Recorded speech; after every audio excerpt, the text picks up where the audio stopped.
right, guys, this is my tahini tuna in a nori wrap, and you're about to see me make it right now. I'm Mary, and I want you to play with your food. This is Unicorn Fuel. All right, guys, today I'm gonna make my tahini tuna. I don't know if it's necessarily mine. I'm sure someone else has made tuna with tahini before, but I think I made it popular. Anyways, let's talk about why I'm using tahini in the first place. Growing up, I had an aversion to mayonnaise. And it has to do with an experience at Togo's where they had that big vat of mayo where you'd make your food, and a worker was walking through Togo's and tripped and fell, and all the mayo ended up on me. And I wanted to vomit. So I just haven't liked mayo since then. And in the Middle East, I would definitely call tahini our food lube. So I decided to use it in tuna and then started making it for my clients, and they've all become addicted to it. Plus, you get added protein from the tahini. So I'm gonna get into making it, but first, I need my apron. Safety first. So now that I have my apron on, which really the apron is just for you guys, so I don't make a mess and then we keep filming and there's food all over me, because frankly, when I'm cooking for clients, I go rogue. I'm crazy, I'm just out there. So now that I'm dressed for you, first thing we're going to need to make tahini tuna is tuna. Preferably in olive oil. 2 cans is roughly what you see here. The next thing you're gonna need is tahini. There's about a 1/4 cup in this for 2 cans of tuna.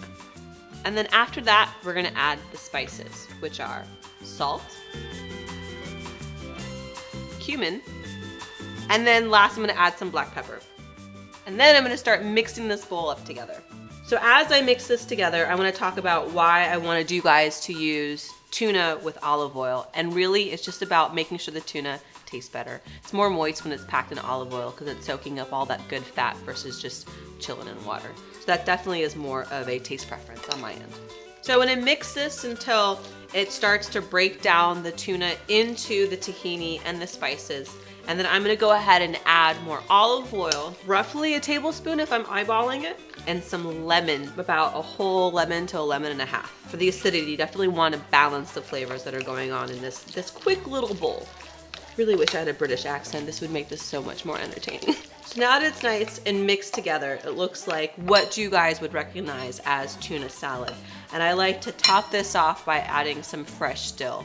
And the dill you can add conservatively, and what it's meant to do is open up all the other flavors that we put in the tahini tuna versus overpowering, becoming the star of the show. You definitely want the tahini and the tuna to remain the star of the show. So my preference always is fresh dill. And just a few sprigs like that.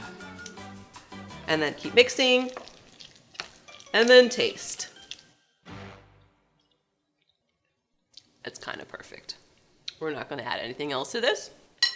From here, I wanna show you guys different ways to use this as your base. So again, this is your base, what I showed you, and you can get creative. Sometimes I like to add mango to this. Sometimes I like to add raisins to this. Sometimes I like to add chipotle sauce to this. So again, find what works for you and what you like and add it to this base. So the first use of the tahini tuna I'm going to show you is in nori wraps. I love hand rolls, so that's why I've chosen the nori wrap. Again, you can use the tahini tuna as your base and add whatever else you want to it, whether again, raisins, fruit, different spices. So it's super simple, hand roll, bam with the tuna, another bam with the tuna. I'm gonna add some red pepper to this. I like adding a little bit of heat to any meal essentially that I make. And if you want visually, like if you're serving this to someone else, I like to hit it with a little bit more olive oil. And this is really just for aesthetics more than anything else. So you add your tuna, you wrap your roll, and you have a hand roll with tahini tuna in it. The next use of tahini tuna is your typical tuna salad. Use whatever greens you want, maybe add some broccoli, add some cauliflower. I'm gonna make a mini salad to show you for the sake of presentation. So we have spinach here. I like my salad chopped or ripped. And then you add your tahini tuna to the mix. And from here, I would probably add walnuts. I would add pecans. I would add some hot sauce. I would add some raisins. I would make this a mother party on a plate with tahini tuna.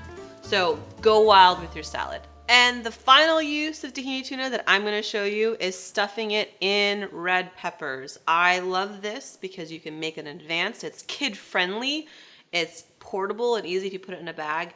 And the red pepper mixed with the tahini tuna gives it a little bit of like a cheesy taste to it.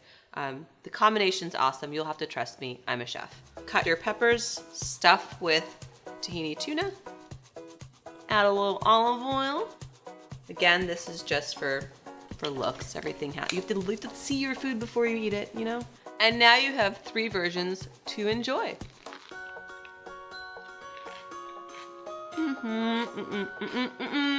And so, I showed you 3 ways to use tahini tuna just now, but you can get creative. Use it any way you want. I showed you a really awesome base. It's gonna be unlike any tuna salad you've ever made before. And I bet you're gonna make it part of your regular rotation. Thanks for watching Unicorn Fuel. You can find this recipe in my ebook, 5-Day Eat, Play, Crush Guide, which you can find at paleochef.com. And if you're not following me, you have to follow me on Instagram at Paleo Chef there, at Paleo Chef on Twitter, and make sure you subscribe to Mixed Makeup Wellness.